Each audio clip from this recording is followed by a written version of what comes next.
Breakups often feel like emotional earthquakes. One moment, you're sharing dreams, laughter, and deep comfort with someone, and the next, you're staring at silence where their presence used to be. You miss the routine, the conversations, and the sense of security you built together. But what you're really searching for is any way, to bring them back without making things worse. This video is not about manipulation. It's about psychology, understanding why people pull away, what makes them rethink their decisions, and how attraction can be rebuilt when it seems impossible. If you've been trying to get your ex back, listen carefully. The key isn't what you do to them, it's what you trigger inside them. And the first shift starts with you. Breakups rarely happen without a buildup. People don't leave suddenly, they detach slowly, emotionally, and silently. A person usually pulls away because their emotional needs felt ignored at half. The relationship became stressful instead of supportive cause. They felt unappreciated. You started acting differently from the person they were originally attracted to. How? Unresolved arguments became normal. Pressure replaced comfort. You lost balance in the relationship, giving too much or too little Ross. Even if they don't say it clearly, the core reason is usually this: their emotional experience with you changed. This is important to understand because if the breakup happened due to emotional overload or exhaustion, then trying to fix things immediately only triggers more pressure. That brings us to the mistake almost everyone makes. Right after a breakup, people panic. They think, if I don't fix this right now, I'll lose them forever. So they start calling, texting, apologizing, writing long emotional paragraphs. We're trying to explain everything at once. But here's the problem: your ex isn't emotionally available to receive your explanation. They're emotionally overwhelmed. Trying to fix things instantly only increases their resistance. Chasing signals emotional instability.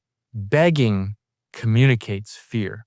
Over-explaining makes them feel pressured. And pressure is exactly what caused the breakup in the first place. Your ex needs space, not because they don't care, but because their emotional system needs to reset. This is why the next step works so powerfully. Most people misunderstand the no contact rule. It's not a trick. It's not about ignoring your ex, and it's not about pretending to be fine. The real purpose of no contact is this: you cannot re-attract someone while showing up as the same version of yourself that the breakup happened with. No contact creates a psychological reset. Here's what naturally happens in your ex's mind during this period. Emotional relief tension drops. Curiosity, they quietly check if you reached out. Confusion, why aren't they texting me? Concern, did they move on? Nostalgia, emotional memories resurface. Reevaluation, they think about what they lost. None of this happens when you keep contacting them. Distance creates curiosity. Curiosity creates openness. Openness creates the space for emotional memory to rebuild.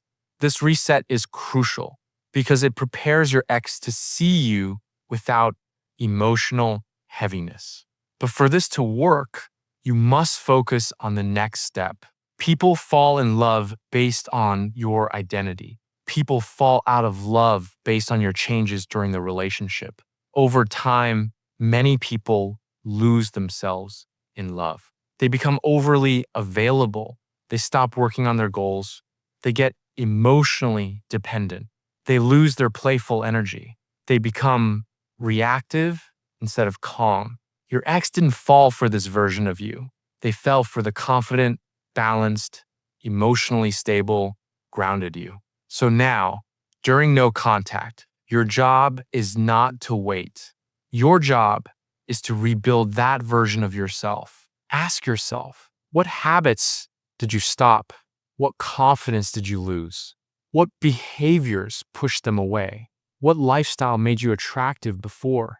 What energy did you have early in the relationship? This is not about pretending to change. It's about genuinely upgrading your identity. Because when you change your energy, your ex feels it even without communication. Your mindset shifts, your tone changes, your posture changes, your presence becomes different. This emotional shift is what starts the reattraction process long before you send the first message. Once you've rebuilt your emotional stability, you can initiate contact. But here's where 90% of people make a big mistake. They try to jump straight into deep emotional conversations. That doesn't work. People reconnect through light, pressure-free interaction, not emotional intensity. Your first message should be short, simple, neutral, positive, not romantic, not needy, not apologetic. Something as simple as, "Hey, I saw something today that reminded me of you. Hope you've been good." The goal is not to get them back instantly. The goal is to show that talking to you feels safe again. Once that emotional safety returns, their guard goes down. And when their guard goes down, their heart becomes accessible again. When you reconnect, the worst thing you can do is say, "I've changed. I'm different now." Words don't change emotional memory. Behavior does. What truly affects your ex is the calmness in your tone, the confidence in your energy, the stability in your mindset, the maturity in your responses. Humans respond to emotional contrast. When they see the difference between the past you and the present you, they begin questioning their assumptions. They think, maybe I misjudged them. They seem so much more balanced now. This version of them is actually attractive again. Maybe things could work if we gave it another chance. This shift is powerful because now the desire to reconnect comes naturally from them, not from pressure. Bringing your ex back isn't about tricks. It's about psychology, understanding attraction, emotional cycles, identity shifts, and the way humans reconnect after loss.